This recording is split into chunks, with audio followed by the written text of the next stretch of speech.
तो मित्रों आज माघ 28 पैठ है गए और जो महण 29 जाना भूल मंगलवार आक दिन मसांत छे, बुधवार आक दिन एक पैठ फागुन लाग जा और एक पैठ है जा बुधवार का दिन माघ पूर्णिमा ली छे। तो टुन की लकड़ी जो अंदर से खराब हो रही थी उसका पीस हमने निकाल के तो इस तरीके से एक नेचुरल मौन का बी हाउस ढाड़ा जिसे कहते हैं हमारे गांव पहाड़ में ढाड़ा पहले कहा जाता रहा है, तो हमने भी इसको ढाड़े की शक्ल दे दी है। मित्र लोगन आजक दीर्घाय अपन कणी आशीर्वाद खूब खूब सब बहुत बढ़िया आशीर्वाद।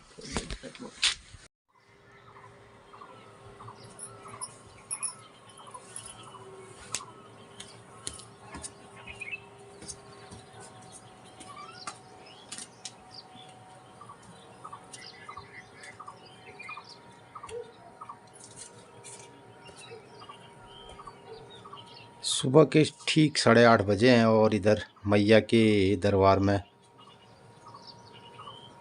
भोग की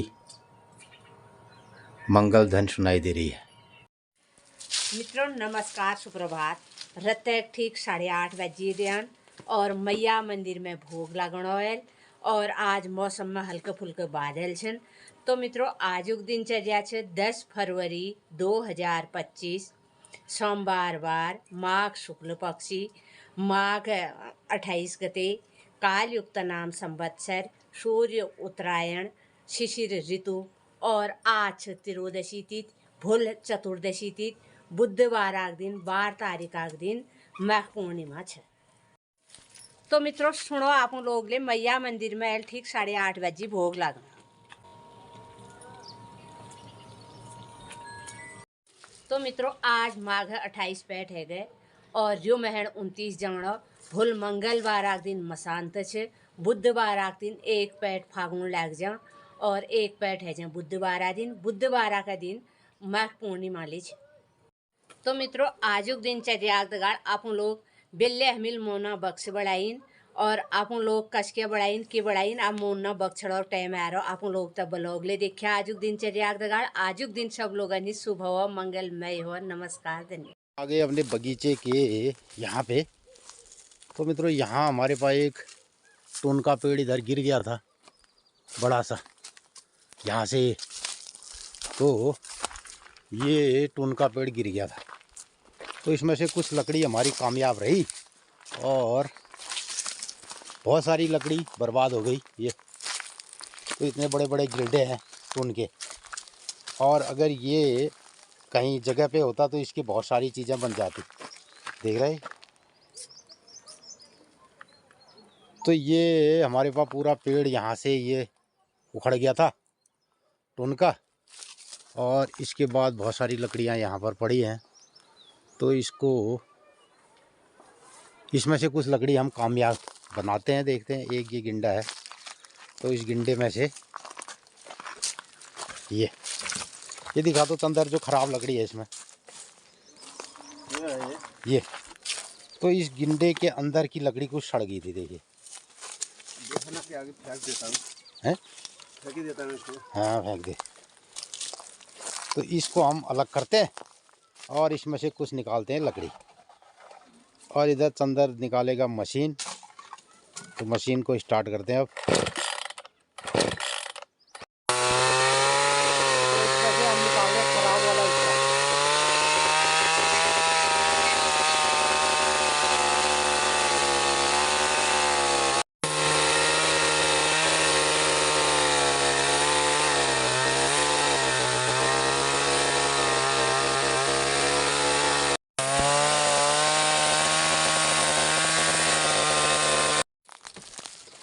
तो इतना हिस्सा जो इसका सड़ा वाला है इसको हम ऐसे निकाल रहे हैं अब।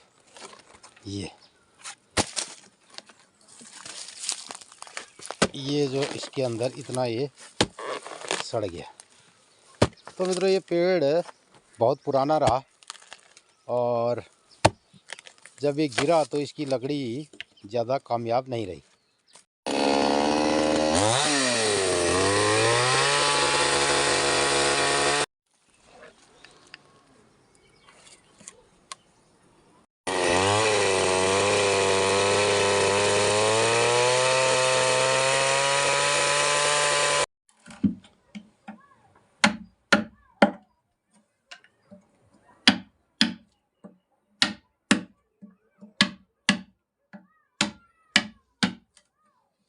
तो हमने जो टून की लकड़ी काटी उसका हम बना रहे हैं बी बॉक्स।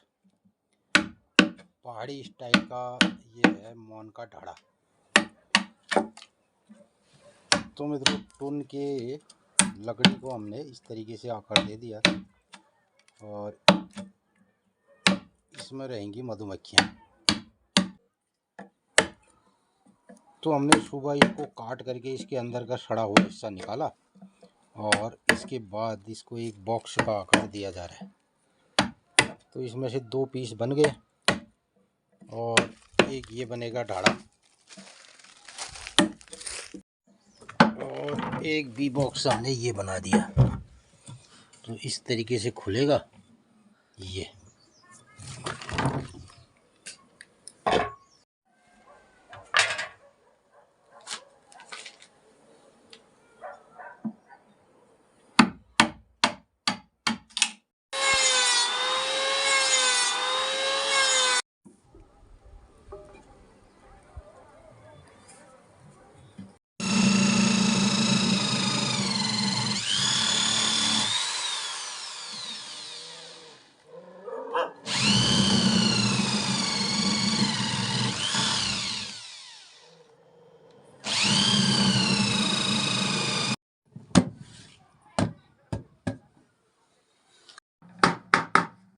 तो टून की लकड़ी जो अंदर से ख़राब हो रही थी उसका पीस हमने निकाल के तो इस तरीके से एक नेचुरल मौन का बी हाउस ढाड़ा, जिसे कहते हैं हमारे गांव पहाड़ में ढाड़ा पहले कहा जाता रहा है।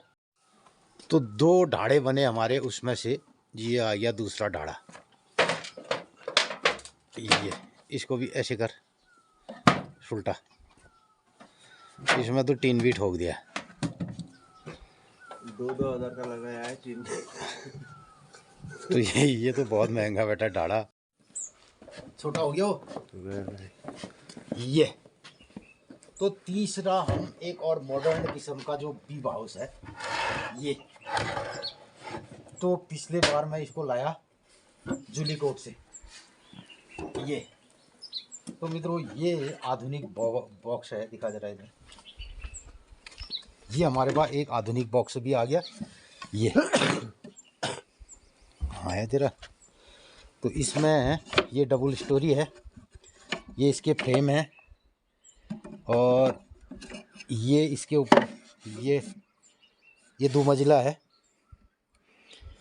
तो इसमें प्योर शहद निकलता है जब मधुमक्खी इसके ऊपर इसमें आ जाएंगी डबल में, तो इसमें से बढ़िया शहद इसको निकलेगा।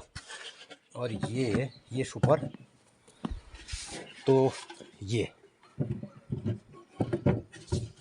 हो गया आधुनिक बी बॉक्स और ये हो गया ढाड़ा नई स्टाइल में।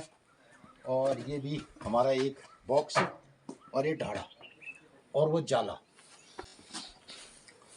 तो ये जाले हो गए और ये बॉक्स हो गए, इधर दिखा।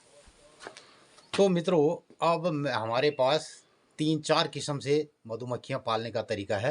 एक तो नेचुरल जाले में है, दूसरा ढाड़े में है, तीसरा एक नया ये बॉक्स बनाया, चौथा हमारे पास आधुनिक तरीके का एक और ये बी बॉक्स है। तो इस साल में, पिछले साल तो बकचूड़ नहीं हुए, इस साल में बकचूड़े होंगे। तो 5 बी हाउसों से तो 5 कॉलोनियाँ अगर हमारे पास और नहीं बनी तो 5 के लिए ये हो गया। हमने दिखाया ब्लॉग की शुरुआत में जब हम उससे ढाड़े को काटा चंदर ने और बड़ी वाली आरी से, तो उसके अंदर से सारे खो निकाले। बहुत टाइम लगा उसके बाद बनाने में। फिर राजू मिस्त्री साहब ने इसको बनाया, ढाड़े को शक्ल दिया और कुल मिलाकर के ये एक ढाड़ा बनाने के बाद इतना, तो ये लगभग 2,000 रुपये का एक बैठ रहा है। तो इस तरीके से हमने कार्यक्रम किया है। तो मोरा तो बहुत होता है तुम्हारे वहाँ? कितना होता है? खूब निकलता है शायद? समय परिस्थिति अनुसार निकलता है ना। हाँ, जैसा मौसम रहा। फूल पौधे सब अच्छे से फूल फल। अंदर एक चीज बता यार, पहले तुम्हारे नेपाल में घी और शहद के तो डिपो बने रहते थे, मैंने देखा ना। अब क्या रहता है? अब उतना नहीं होता है, किसी आदमी के पास होगा भी। शहद कितना होता है वहाँ? शहद तो बनाने वाले का तो होगा ही। हाँ। और घी? घी भी पहले के जैसे तो नहीं पालते हैं वैसे। हाँ। अभी एक दो पालते हैं, उनके लिए खाने के लिए थोड़ा बहुत खर्चा पानी के लिए बेच देते हैं, गाँव में ही खरीद लेते हैं ना, अभी उतना भंडार नहीं रहता है। पहले मैं एक बार बहुत साल पहले सन 1890 में नेपाल आया ना, तो मैंने वहाँ ये धारचूला और उधर जिला के पास गया, धारचूला पार नेपाल।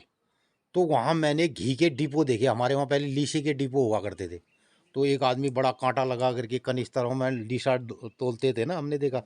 तो तुम्हारे नेपाल में हमने देखा वहाँ पे लोग अपने घर से घी के कंटेनर ले जाते, हाँ, लाते थे बस बुक कर।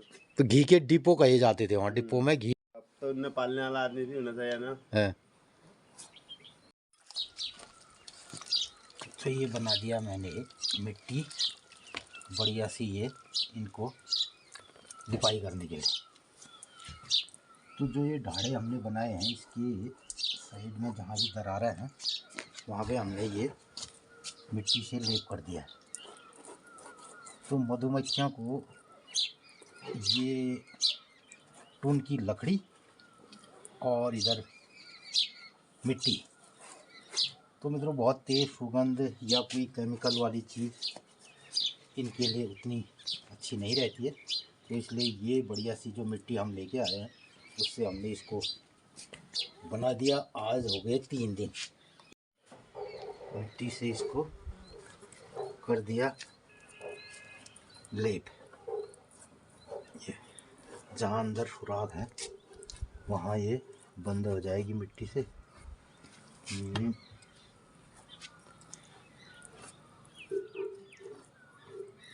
इन दरारों को हम चाहते तो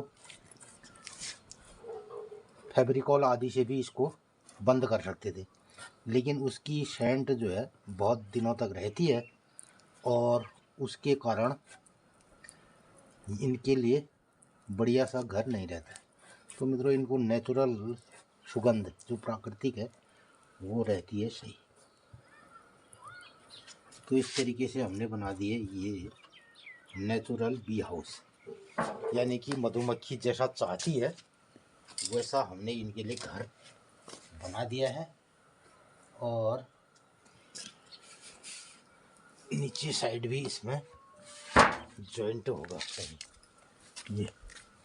तो जहाँ जहाँ जॉइंट के छोटी सी दरारें हैं, इनसे चींटियाँ और मकड़ी अंदर इसके न जाए, इसके लिए हमने ये जगह जगह पर लिपाई कर दी है।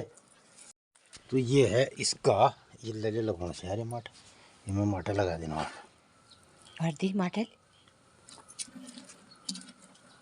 ये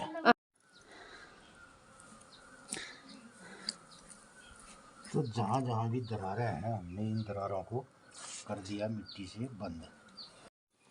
तो मित्रों मैं बता रहा था कि हमने विगत 2-2.5 साल के अंदर 1000 ब्लॉग 1000 वीडियो अपलोड किए और प्रतिदिन एक ब्लॉग हमने बनाया, इन्हीं सब बातों विषयों पर बात की और कुमाऊनी में बात की, पहाड़ी में बात की, हिंदी में बात की। और उस बात का पूरा ये था कि हम किस तरीके से प्रैक्टिकल आधार पर जो हमारे उत्तराखंड की वर्षों से रीत परंपराएं रहनी है, खान पान रहा है और यहाँ का व्यवसाय रहा है, वो बहुत बड़ा सुदृढ़ था। तो मित्रों आज इस संबंध में कोई बात करने वाला है नहीं, और अलबत्ता जो यहाँ का पर्यावरण है, जो यहाँ की विविधता है, वो सब खत्म हो गई। विभिन्न प्रकार की जो प्रजातियाँ वनस्पतियाँ थी, जिनसे विभिन्न प्रकार का शहद मिलता था, विभिन्न प्रकार का दूध दही घी मिलता था, आज उनको ख़त्म कर दिया गया है। उनका इस प्रकार से दोहन हुआ कि अब उनकी कोई भविष्य के लिए कोई उनकी प्रजाति बची ही नहीं। और इस संबंध में हमारे राज्य का विविधता बोर्ड, जैव विविधता बोर्ड या तमाम बोर्ड बने हैं, उन बोर्डों से कोई भी आज यहाँ पर काम नहीं हुआ है। तमाम विभाग जो वन संबंधी, पर्यावरण संबंधी जो भी है, उनका ये कोई मानना है नहीं। तो आज इन सारी प्रजातियों में, मधुमक्खियों में भी संकट आ चुका है। अभी हमारे जितने भी बी हाउस हैं उनमें मधुमक्खियाँ जो हमारे असमय यहाँ पर उनके लिए भोजन न होना और वर्षा का न होना, बहुत सारे प्रभाव ऐसे हैं जिसके चलते हमारा ये यहाँ का उत्तराखंड का पूरा वनस्पति अब ख़त्म होने के कगार में। और दूसरी तरफ जो हम मधुमक्खी पालते थे, क्योंकि हमारे वहाँ मधुमक्खी पालन इस प्रकार से है कि हम इन बॉक्सों को इधर उधर स्थापित नहीं कर सकते हैं। और दूसरा, यहाँ पे जो शहद होता है वो नेचुरल होता है, क्योंकि जहाँ किसानों के खेत में ये बॉक्स स्थापित किए जाते हैं तो वहाँ पर विभिन्न प्रकार के केमिकल फसलों में छिड़काव होता है और पेड़ों में छिड़काव होता है, फल सब्जी के पौधों में छिड़काव होता है, जिसमें बहुत हैवी मेटल होते हैं, लेड होता है, क्रीमियम होता है, निकिल होता है।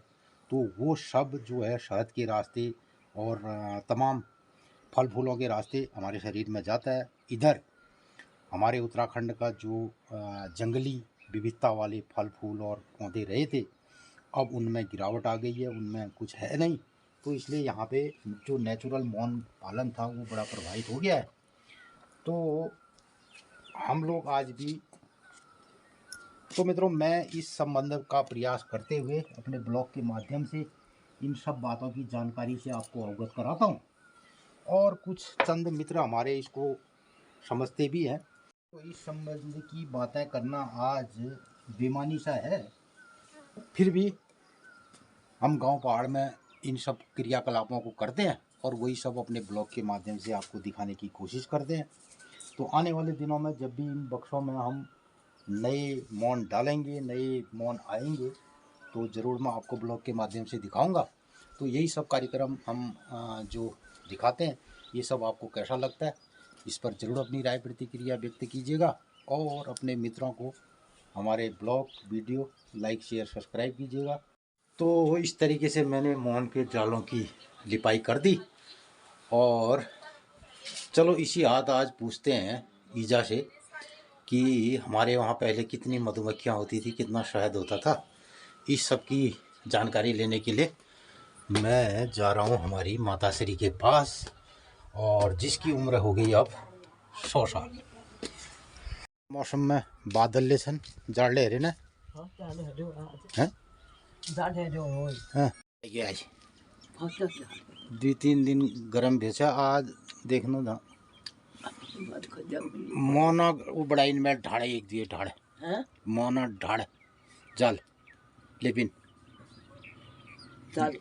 मोना को बड़ाइन को ढाड़ जासूं एक दी पहली को तो ढाड़ो ही हमार मोना हमार मस्त छी तू न ठाड़ करी छी बुआ जी न दिन ढाड़ तेर से का देसी ठाड़ का देसी नहीं पार भी छन में वो गल्ला डिग्गी बढ़ा रखी उसमें मकाने भी हो पुराने मकान छो उनमें धरी छी ढाड़ ढाड़ कदम मोने भी हुई वो मस्त हुई जो नारायण मस्त हुई फिर मोनन वो खा जान बालू भालू भाले होने भी भैया भालू गजब भालू न ले सब ढाड़ उल्टा बेर और परखिते में ले परखिते दे रहे नु दोन पल तभी भालू ने दू चारे सी लगी तो उधर उबा तू जंगल होने पे यहाँ तब भाल गया भाल गजब सी बलियो सपना सी बल मोन ढाड़न में सारे गांव वाला वो तो पठान रहना देना रह ढाड़ दे रागिन में नु ढाड़ उन में से दे रागिन बाहर बैठ और मोर। तो मित्रों, पहले मौन के ढाड़े हर घर में 10-10 15-15 हुआ करते थे। और फिर जो जंगली भालू हैं और बहुत सारे ऐसे जानवर भी हैं जो मौनों को खाते हैं, जिसमें से भालू भी खाता है, सब खाता है, शहद भी खाता है वो।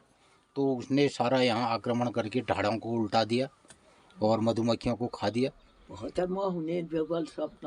सबके घरों में तो हर घर में शहद यहाँ पर होता था, दूध दही घी शहद।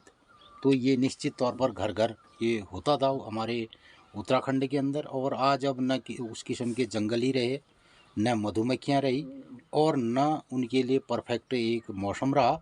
इसी सब के चलते अब हमारे गांव पहाड़ का जो मौसम है वो इन चीज़ों के अनुकूल है नहीं। और फिर भी हम लोग इस प्रकार का प्रयास आज भी गांव पहाड़ में कर रहे हैं। बाबू न कार्तिक माह गाणे छू मस्त सबे देखिए सबने बड़ी होने पे कार्तिक माह। कार्तिक माह हुई जो। तो मित्रों कार्तिक के महीने में जो चूरे का शहद है, कार्तिक का एक ऐसा महीना आता है जिस टाइम मौसम सम रहता है, न गर्मी और न ज़्यादा ठंड। तो उस क्लाइमेट में जो शहद प्रकृति के रूप से मिलता था, सबसे पौष्टिक, सबसे सुपाच्य और सबके लिए खाने के लिए, बच्चे से लेकर के बूढ़े जवान सब खा सकते हैं। और विभिन्न प्रकार का जो शहद विभिन्न विभिन्न वनस्पतियों को होता है, वो अपनी अलग अलग तासीर रखता है, अपनी अलग अलग पहचान रखता है, उसमें अलग अलग खुशबू होती है और अलग अलग उसका स्वाद होता है। और अलग अलग लोगों के लिए लोग किस प्रकार का शहद खाएंगे, किसको किस किस्म की बीमारी है, उसके लिए भी वो अनुपान के हिसाब से हर महीने का शहद और हर ऋतु का शहद अलग अलग होता था। वहाँ बुरोंज हुई बहुत बुरोंज जहाँ बुरुजा जो बुरुस के जंगल हैं वहाँ पर बुरुस का शहद होता है, बुरास का देखिए लाल देखिए लाल एकदम। तो अब यहाँ पे इस तरीके के फल फूल और जो प्राकृतिक हमारी विविध वनस्पतियाँ थी, अब मित्रों वो नहीं रही। गांव पहाड़ में लोगों ने चारे के रूप में उसको काट काट के ख़त्म कर दिया। उसके संरक्षण का अब हमारे उत्तराखंड में कोई विधान नहीं है, कोई इसके बारे में बात करने वाला अब नहीं है। तो अलबत्ता ये सारी विविधताएं ख़त्म हो गई है और इसके साथ ही जो हमारा ये ट्रेडिशनल काम था मौन पालन और इस तरीके का, वो भी अब ख़त्म के कगार में है। भालो उड्यार को मित्र लोगन से आजक दीर खाए सब अपन कणी आशीर्वाद खूब खूब सब बहुत बढ़िया आशीर्वाद। मित्रों हम यही किस्में के बात को अपन ब्लॉग का माध्यम कहीं करनो। अलबत्ता आज इन बात ना कोई अर्थ न रह गयो, फिर ले गाँव पहाड़ बैठे ये सब चीज़ें हम अपन लोगन अपना ब्लॉग का माध्यम और अपन चैनल माध्यम बतोनो, ये सब अपन लोगन कौशला गए पर जरूर अपनी राय प्रतिक्रिया दिया। आज ब्लॉग इतनी करनो समापन, फिर मिलनो बोली कई नए विषय पर चर्चाते। आपको बहुत बहुत धन्यवाद, नमस्कार।